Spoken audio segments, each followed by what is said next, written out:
Hello my friends, and welcome back to my channel.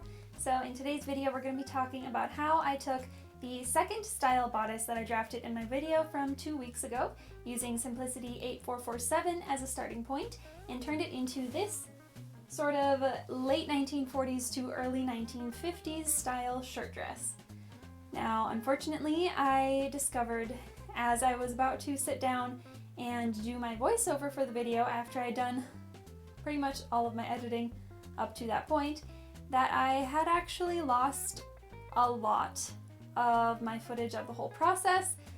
So I'm going to have to rethink a lot of this and try to recreate little bits of footage that I can't completely redo without remaking the dress, which I don't have time to do. So I will do my best to explain things and to show things, but it is going to be a shorter and less involved, less in-depth video than I was originally anticipating.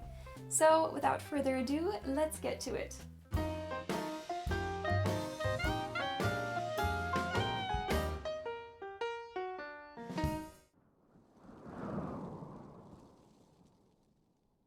Since I wanted a short sleeve dress, I started by pinching out a little bit of the fullness in my sleeve piece.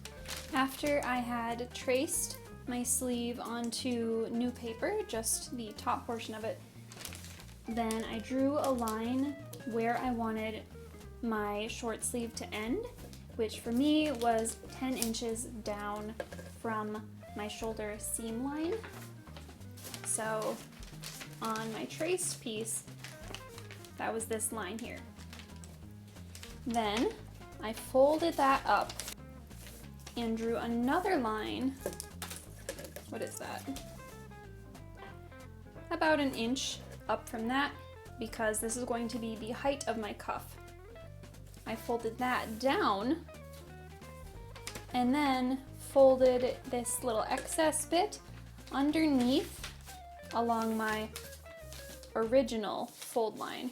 So this is my cuff, and then you can make this piece however long you want it. You probably want it to be longer though than your cuff depth here on the front. So I should have made mine a little bit longer than I did. I just made it like a 1/4 inch taller. And then you'll be finishing this edge, and you have a nicely cuffed sleeve, and all of your seam allowances will be enclosed. I checked my waistline measurement on my front and back bodice pieces and discovered that the front was a little bit larger than the back, and so I deepened the dart tucks on the front waistline a little bit and let out those on the back waistline a little bit. I decided that I wanted to make my skirt pleated, so I took this McCall's skirt sewing pattern and decided to make it in the long length. So this pattern, actually the waistline is pretty far below the cutting line here, so I just marked 5/8 inches up from the waistline and folded it along that line to use as my cutting line. Then I did compare this skirt pattern with my bodice pattern to see how closely my pleats here would line up, and I wound up deciding to just kind of wing it for the bodice and try pleating the bodice into the finished skirt.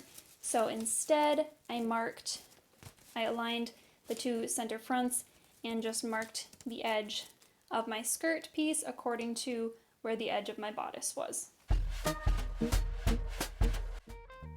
I then was able to cut everything out and start assembling my bodice according to the sewing pattern instructions for the blouse, from step 1 through step 20.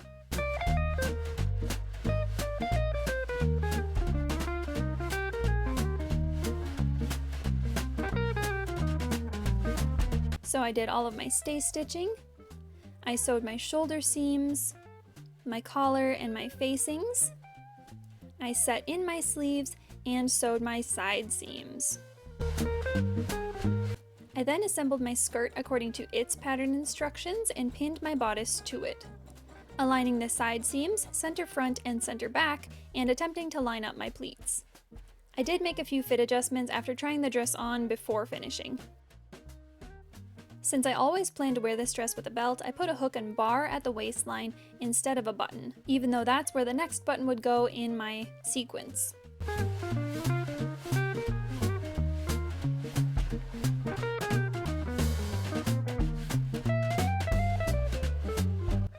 I hung my dress overnight and then measured down from the waistline to mark an even hem. I pressed and stitched it in place and my dress was finished. And just for fun, I'm showing you guys two different style options. The first one, I think I'm probably taking some freshly baked scones over to the neighbor's house, or maybe bread or donuts.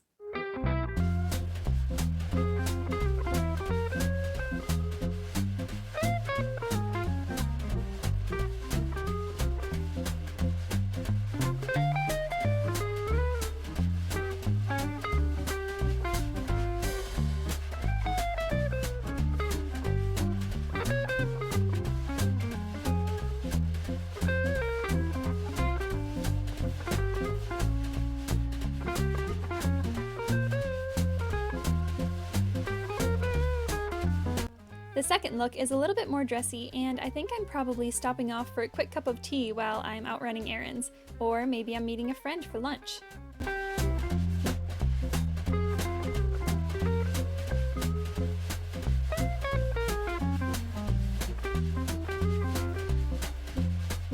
If you would like to see how I drafted this bodice using a super quick and easy method, check out my tutorial, which I have linked in the description box below.